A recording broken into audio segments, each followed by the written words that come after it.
అనగనగా ఒక రాజుకు 7 కొడుకులు. 7 వేటకు పోయిండ్రు. 7 చేపలు తెచ్చిండ్రు. ఆ వీటిని ఎండబెట్టిండ్రు. 6 చేపలు ఎండినాయి. ఒక్కడి మాత్రం ఎండలేదు.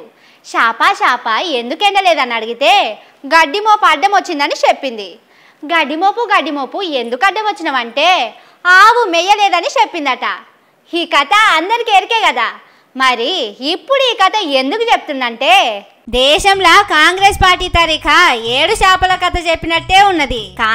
కాంగ్రెసు ఢిల్లీలో ఎందుకు ఓడిపోయినావంటే హర్యానాలో కేజ్రీవాల్ మా కాలు బట్టి గుంజిండు, మేం ఢిల్లీలో ఆయన కాలు బట్టి గుంజినాం, వాళ్ళ కాలుకు మా కాలుకు తేరుకుళ్ళం, ఇద్దరం ఓడిపోయినామని చెప్పుకుంటున్నారు. ముఖ్యమంత్రి రేవంత్ సారే చెప్పింది మాట.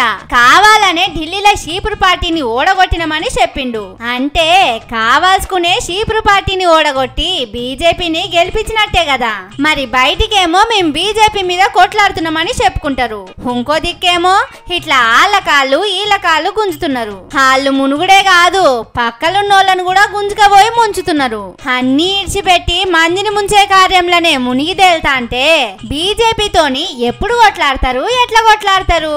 ఇట్లా కాంగ్రెస్ వాళ్ళు కాళ్ళు గుంజే కార్యం ముంగటేసుకుంటే బీజేపీ వాళ్ళేమో రాష్ట్రాలన్నింటినీ గెలుచుకునే కార్యం ముంగటేసుకున్నారు. షెయి పార్టీ చేతలకు ఎన్నడూ దేకని జాగర్ల కూడా బీజేపీ గెలుచుకుంటూ వస్తున్నది. కానీ పక్క పార్టీని బతికించడానికి వాళ్ళ షెయితోని వాళ్ళే గొయ్యి తీసి దుంకుతున్నారంటే ఇంత గొప్ప త్యాగవంతులు భూమి మీద ఎవరన్నా ఉంటారా చెప్పుండ్రి? రాహుల్ గాంధీ సారు, రేవంత్ సారు, ఏది ఏమైనా మీ త్యాగాలు ఇక్కడితోని ఆపొద్దు.